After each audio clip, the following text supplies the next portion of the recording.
आपके 3 क्वेश्चन का जो आंसर है ये सेम होने वाला है। तो याद रखिए वो 3 क्वेश्चन कौन कौन से होंगे जो कि सेम होगा। फर्स्ट होगा साक्षात्कार में त्रुटियों अथवा भूल का स्रोत क्या है, व्याख्या करें। What is the source of error in interview, explain. Second हो गया साक्षात्कार की वैधता से क्या समझते हैं, साक्षात्कार में त्रुटियों के स्रोतों की विवेचना करें। और तीसरा हो गया साक्षात्कार में त्रुटि उत्पन्न करने वाले साक्षात्कारकर्ता से संबंध विभिन्न कारणों का वर्णन करें। ये तीनों क्वेश्चन आपसे को पूछते हैं तो आंसर आपका एक ही होगा और जो आंसर देना है ध्यान से सुने या फिर ध्यान से इन चीज़ों को समझे ताकि आंसर देने में कोई दिक्कत ना हो और 5 से 7 पेज आराम से आपके चले जाएं।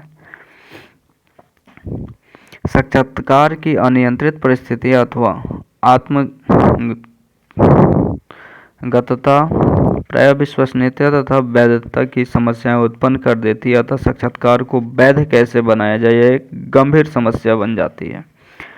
साक्षात्कार की वैधता का तात्पर्य या तकनीक किस सीमा तक उन चरों का ही माप प्रस्तुत करती है जिन चरों के मापन के लिए तकनीक का अनुप्रयोग किया गया है। साक्षात्कार उसी सीमा तक उपयुक्त है जिस सीमा तक उसके द्वारा प्राप्त प्रदत्त वैधता का निर्धारण की अनेक विधियां हैं। पहली है प्रत्यक्ष वैधता। प्रत्यक्ष वैधता का अनुमान साक्षात्कार में निम्नलिखित सम्मिलित प्रश्नों के आलोचनात्मक सर्वेक्षण के आधार पर किया जाता है। वे किस सीमा तक उन्हीं गुणों, अभिवृत्तियों और विचारों को अभिव्यक्त कर रहे हैं जिनको अभिव्यक्त करने के लिए उनका निर्माण किया जा रहा है। साक्षात्कार की वैधता की समस्या उस परिस्थिति में अधिक जटिल हो जाती है जब उस गुण का जिसका मापन साक्षात्कार द्वारा किया जा रहा है अन्य कोई स्वतंत्र और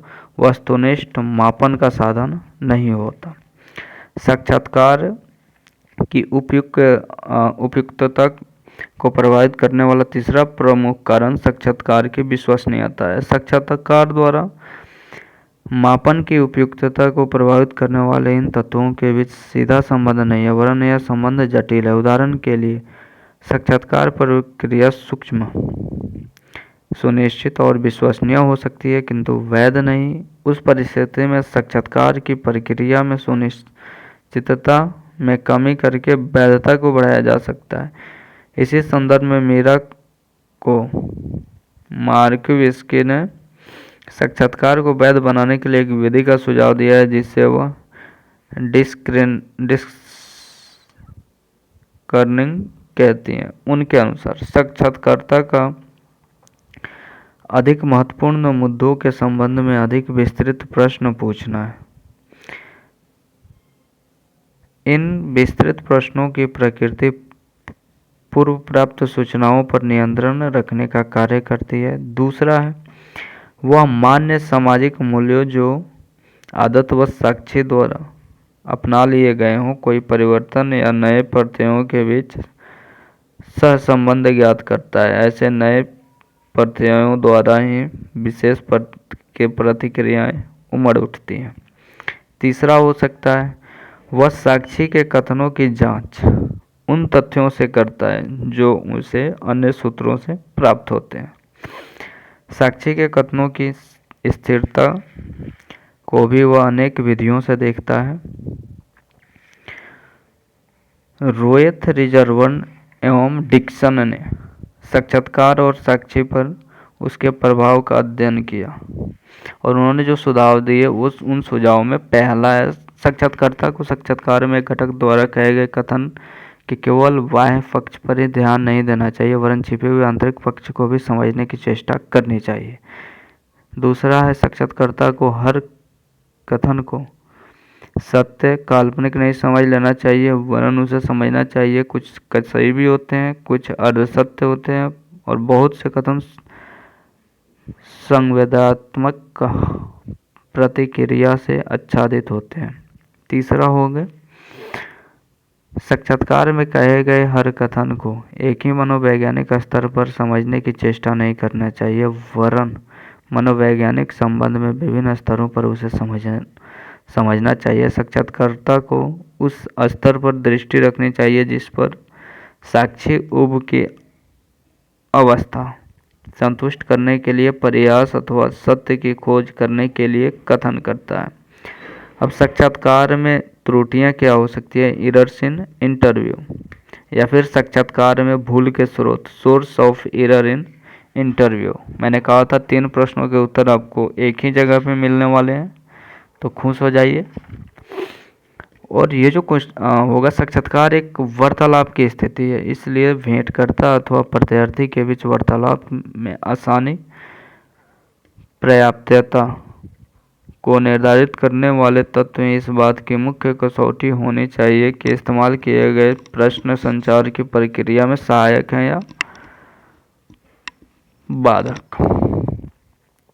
पहला नंबर जो होगा, साक्षात्कार की प्रक्रिया से भूलों को दूर करने के लिए भाषा यानी लैंग्वेज पर उचित ध्यान दिया जाना चाहिए। शब्द और वाक्य ऐसे होने चाहिए जो प्रत्यार्थी और भेंटकर्ता दोनों को सामान्य रूप में समझ में आने वाले हो।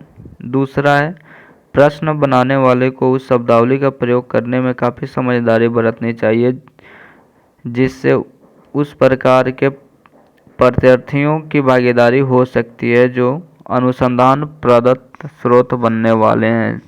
जिस प्रकार उसे एक कठिन शब्द का प्रयोग करने से बचना है, उसी प्रकार किसी विशेष विचार को संप्रेषित करने के लिए एक सरल शब्द के प्रयोग से बचने की भी आवश्यकता हो सकती है। एक बहुत ही सरल शब्द प्रत्यार्थी इस बात के लिए नाराजगी पैदा कर सकता है कि उसके भाषा ज्ञान को कम आंका गया। तीसरा जो होगा, प्रश्नों की वाक्य रचना भी सीधी होनी चाहिए तथा वे इतने लंबे नहीं होने चाहिए कि प्रत्यार्थी उनके प्रत्येक के हिस्से पर ध्यान नहीं दे पाए। चूँकि साक्षात्कार के दौरान प्रश्न बोलकर प्रस्तुत किए जाते हैं, अतः संभव है कि प्रत्यार्थी किसी खास हिस्से को सुनने से चूक कर जाए और एक अनुपयुक्त उत्तर चुन ले। चौथा, द्विअर्थी प्रश्नों से बचना चाहिए। ऐसे प्रश्न जो एक से अधिक विचारों की ओर संकेत करते हों, जिनके लिए उत्तर सामान्य उत्तर नहीं हो सकते। इसका एक शास्त्रीय उदाहरण यह प्रश्न है कि तुमने अपनी माता को पीटना छोड़ दिया है। इससे पहले अभ्यर्थी को यह स्वीकार या अस्वीकार करना है कि वह अपनी माता को पीटता था, और तब यह उत्तर देता है क्या वह अब भी वैसा ही करता है। 5वां नंबर, प्रश्न ऐसा नहीं होना चाहिए कि 2 उत्तरों में से एक का चुनाव पक्षपाती। वैसे प्रश्नों को मार्गदर्शक प्रश्न में कहा गया है। ऐसे प्रश्न जिनका आरंभ ऐसे वाक्यों से होता है जैसे क्या वह सही है, क्या आप इससे सहमत हैं, प्रत्यार्थी को ना उत्तर के बदले हाँ चुनने के लिए निर्देशित कर सकते हैं। इससे बेहतर एक तरीका यह होगा, पहले एक स्थान बना लिया जाए, एक कथन बना लिया जाए, उसके बाद ऐसे वैकल्पिक उत्तर प्रस्तुत किए जा सकते हैं, हमेशा सही, हमेशा सही नहीं, गलत या असहमत, सहमत। कभी द्विभाजक उत्तर जैसे है हाँ या नहीं, प्रत्यार्थी को नहीं उत्तर चुनने के लिए निर्देशित कर सकते हैं, और हाँ उत्तर का चुनाव बहुत सारे अन्य प्रश्नों को आमंत्रित कर सकता है। छठा, संचार को सफल बनाने के लिए हम प्रत्यार्थी की संदर्भ रचना की अवहेलना करना स्वीकार नहीं कर सकते, लेकिन यह भी मुश्किल है कि प्रत्यार्थी की संदर्भ रचना को पहले से ही प्रश्न बनाते समय ही सुनिश्चित कर लिया जाए। इसका सबसे अच्छा तरीका यह है कि इन घटनाओं को अनुसूची प्रश्नों का निरूपण करते समय ही हल कर लिया जाए। उदाहरण के लिए, कैसा चल रहा है, मेरा मतलब है मेरे परिवार, आपके परिवार के सदस्यों के साथ।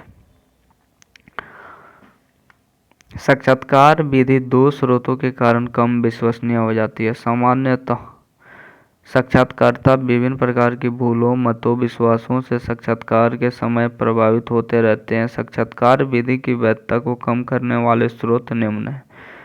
1. विधि से प्रशासन से होने वाली कमियां। साक्षात्कार में व्यक्ति के यानी errors due to the administration of the technique. साक्षात्कार में विभिन्न व्यक्तियों से जानकारी प्राप्त करने के लिए अधिक समय नहीं दिया जाता, चूँकि साथ ही साथ प्रार्थियों का एक समय भी साक्षात्कार एक समय में साक्षात्कार भी नहीं किया जाता था। एक और जहां साक्षात्कार पर साक्षात्कारकर्ता के बदले हुए मूड का जो समय अधिक होने के साथ साथ बदलता रहता है, वे प्रभाव पड़ता है। जो अंतर्निहित त्रुटियां होती हैं वो क्या होती हैं? संबंध प्रतिक्रियाएं, स्वाभाविक पक्षपात। तीसरा हो गया सामान्य आदतों में विश्वास। चौथा हो गया शब्दों का प्रस्तुतिकरण। पांचवा हो गया भय व घबराहट। छठा हो गया कृत्रिम वातावरण जो बनाया जाता है। और सातवां हो गया अनुकरण की प्रवृत्ति। तो आपको उम्मीद है कि समझ में आ गया होगा क्वेश्चन। और जो आंसर था ये था, साक्षात्कार में त्रुटियां या भूल के क्या स्रोत हो सकते हैं, साक्षात्कार की वैधता से आप क्या समझते हैं, या फिर साक्षात्कार में त्रुटि उत्पन्न करने वाले साक्षात्कारकर्ता से संबंध विभिन्न कारणों का वर्णन। उम्मीद है आपको पूरा का पूरा कंप्लीट उत्तर मिल चुका होगा।